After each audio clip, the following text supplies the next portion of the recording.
गुरु प्यारी, परम सत्कार योग, सात संगत जी आप, जी सारी संगत को प्यार भरी राधा स्वामी, जी सात संगत जी। आज की साखी मिश्री के प्रसाद के बारे में है, जो हमें डेरा व्यास में या सभी मेजर सत्संग सेंटरों में मिश्री का प्रसाद मिलता है। उसकी ताकत क्या है आज हम इस साखी में सुनेंगे। तो साखी शुरू करने से पहले आप जी से बनती की जाती है कि चैनल को सब्सक्राइब करके ऑल नोटिफिकेशन बेल जरूर दबा देना, ताकि आप ऐसी साखियां और सत्संग रोजाना के मॉर्निंग में जो 6 बजे डाले जाते हैं वह सुन सके। हमारे इस चैनल के ऊपर और भी कई साखियां हैं, वह भी आप सुन सकते हैं। तो आज की यह जानकी है। साखी एक सत्संगी परिवार की है और इस परिवार के सभी सदस्य बहुत सेवा और सिमरण किया करते थे। परिवार के मुखिया और उनकी पत्नी पेशे से डॉक्टर थे और इनकी 2 संतानें थी। एक बेटा था जिसकी शादी हो चुकी थी और बेटी छोटी थी। बेटा और बेटी दोनों ही बहुत सेवा और सिमरण किया करते थे। इस पूरे परिवार को बाबा जी पर बहुत अटूट विश्वास था। अब जब लड़की ने पढ़ाई पूरी कर ली तो उसके लिए वह लोग रिश्ता देखने लगे। यह चाहते थे कि कोई अच्छा सत्संगी परिवार मिल जाए तो बेटी की शादी कर देंगे। लेकिन वह कहते हैं ना, शादियां पहले से ही लिखी होती हैं। हम कितनी भी प्लानिंग कर ले, मालिक की प्लानिंग के आगे हमारी प्लानिंग फेल है। तो इन्होंने बहुत से रिश्ते देखे, लेकिन कोई सत्संगी परिवार उन्हें नहीं मिला। फिर इनके एक रिश्तेदार ने इन्हें एक परिवार के बारे में बताया। वह परिवार सत्संगी तो नहीं था, लेकिन बहुत परिवार था और भगवान को मानने वाले लोग थे, यानी देवी देवताओं को मानने वाले लोग थे। और लड़का भी पैसे से डॉक्टर था।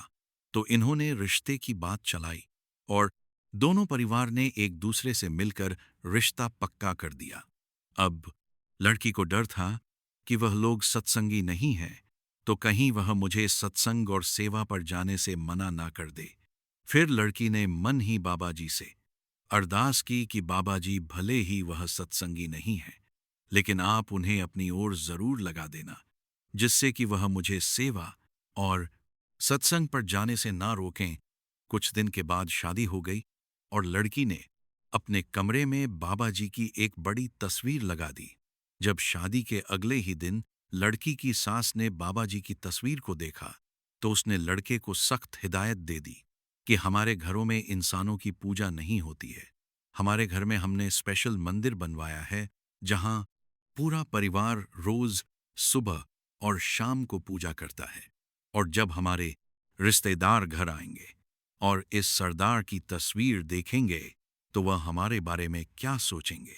यह कहते हुए उसने बाबा जी की तस्वीर को वहां से उतार दिया और लड़की को कह दिया कि यह तस्वीर वापस अपने मायके में दे देना, यहां इस तस्वीर की कोई जरूरत नहीं।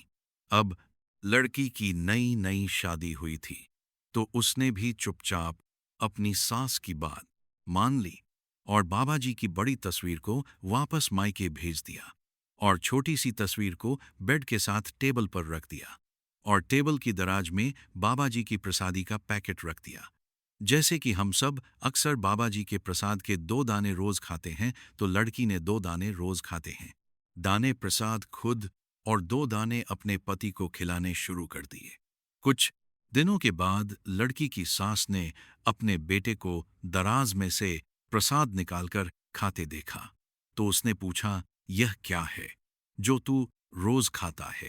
लड़के ने कहा कि पता नहीं मम्मी, यह शायद शायद कहीं का प्रसाद है जो आपकी बहू मुझे रोज देती है और खुद भी खाती है।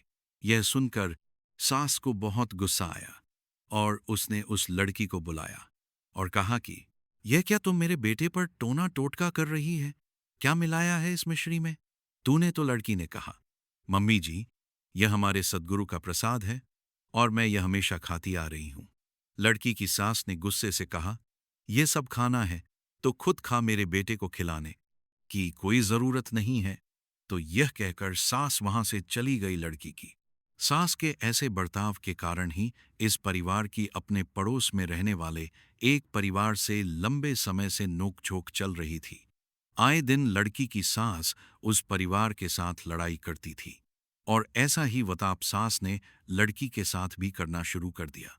हर समय लड़की को छोटी मोटी बातों पर बहुत कुछ सुना देना सास के लिए आम हो गया था। जब लड़की रविवार वाले दिन सत्संग पर जाने लगती तो सास उसको कोई ना कोई काम दे देती जिससे कि सत्संग पर ना जा सके। एक बार दिल्ली में बाबा जी का भंडारा था तो लड़की के माता पिता ने लड़की और अपने दामाद दोनों को ले जाने के लिए लड़की की सास से बात की तो लड़की की सास मना नहीं कर पाई। लेकिन जिस दिन जाना था उससे ठीक एक रात पहले लड़की की सास बीमार होने का नाटक करने लगी जिससे कि लड़की और लड़का भंडारे में ना जा सके। और हुआ भी ऐसा ही। जब लड़के ने देखा कि उसकी माँ की तबीयत अचानक बिगड़ गई है, उसने लड़की से कह दिया कि ऐसे माँ को छोड़कर हमें नहीं जाना चाहिए। तो यह सुनकर लड़की को बहुत बुरा लगा। लड़की कहीं ना कहीं समझ रही थी कि यह सब नाटक उसकी सास ने जानबूझकर किया है। और जैसे ही भंडारे वाला दिन गुजर शाम होते ही लड़की की सांस एकदम ठीक हो गई। रात में लड़की जब सोई तो उसकी आंखों में अपने सतगुरु से ना मिल पाने के लिए आंसू थे और नम आंखों से उसने बाबा जी से अरदास की, हे मेरे सच्चे पादशाह, कुछ भी करके या तो इन लोगों को अपनी ओर लगा ले या फिर मुझे अपने पास बुला ले। ऐसे तो मैं जी नहीं पाऊंगी, नहीं जी पाऊंगी। मेरे सच्चे पातशाह। जब कोई सद्गुरु का प्यारा सद्गुरु से अरदास करता है तो सद्गुरु उसके वचनों को हर हाल में जरूर पूरा करते हैं। कुछ दिन के बाद उनके पड़ोस में रहने वाले उस परिवार ने लड़की के सास पर काला जादू करवा दिया और अब लड़की की सास जब भी रात को सोती तो उसे अजीब अजीब आवाज में सुनाई देने लगती और वह डर जाती। ऐसा अब रोज होने लगा और इस डर के कारण सास की नींद बहुत कम हो गई। यह आवाजें सास के अलावा घर के किसी और सदस्य को नहीं आई थी। अब इस माहौल में तो किसी का भी दिमाग खराब होने लगेगा। तो धीरे धीरे इसकी सास की यह समस्या और बढ़ती गई और अब इसको आवाजों के साथ साथ एक भी कमरे में चलता हुआ दिखाई देने लगा, जिससे यह और ज्यादा डरने लगी और पूरी पूरी रात बैठकर ही गुजारने लगी और नींद की गोलियां खाने लगी। अब इसकी हालत बहुत ज्यादा खराब रहने लगी। कई बड़े बड़े डॉक्टरों को दिखाया गया लेकिन किसी को कुछ समझ नहीं आ रहा था आखिर इसको बीमारी क्या है। कोई मानसिक तनाव कह देता तो कोई कहता कि इन्हें बड़े लेवल का डिप्रेशन हो गया है। दवाइयों का असर कुछ खास नहीं हो रहा था। यह सब देखकर लड़की का पति बहुत घबराने लगा और उसकी अपनी माँ की चिंता सताने लगी। जब घर के इतने बुरे हाल हो गए हो, फिर एक दिन डरते हुए लड़की ने पति और सास से पूछा कि मैं अगर आपको कुछ करने को बोलूं तो क्या कुछ दिन के लिए वह काम आप कर सकते हो।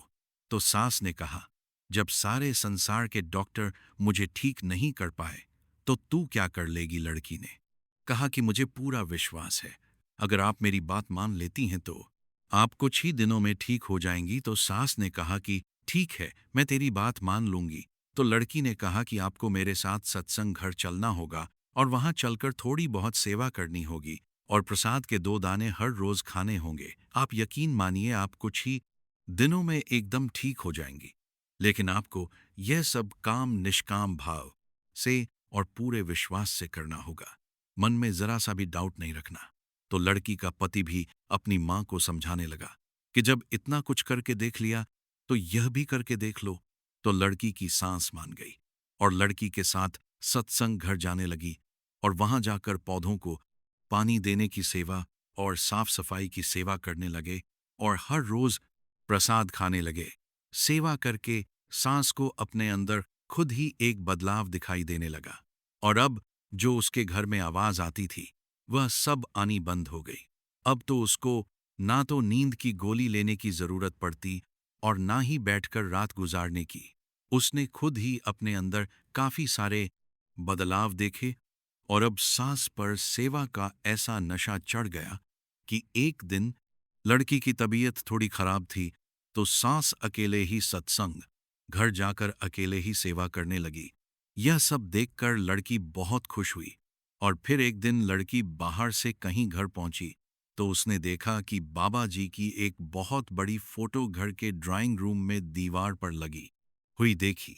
यह देखकर लड़की बहुत खुश हुई और उसकी आंखों में आंसू आ गए और पीछे से उसकी सास कहने लगी, बहू, तेरे सतगुरु वाक्य में ही बहुत ताकतवर है, बहुत ताकतवर है।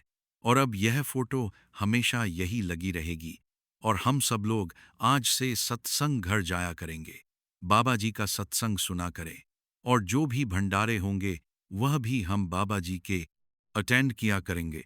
तो सात संगत जी, इस साखी को सुनाते सुनाते मेरी ही आंखें भर आई हैं। तो यह एक सच्ची घटना थी जो आप सभी के साथ शेयर कर दी। अच्छी लगे तो इसको लाइक कमेंट शेयर जरूर कीजिएगा। आगे तो ऐसे ही चैनल को सब्सक्राइब कर लीजिएगा, ऑल नोटिफिकेशन बेल पर प्रेस कर दीजिएगा ऐसी ही साखियां सुनने के लिए। तो मिलते हैं आप सभी के साथ एक और नई साखी के साथ, नए सत्संग के साथ। सभी को प्यार भरी राधा स्वामी जी।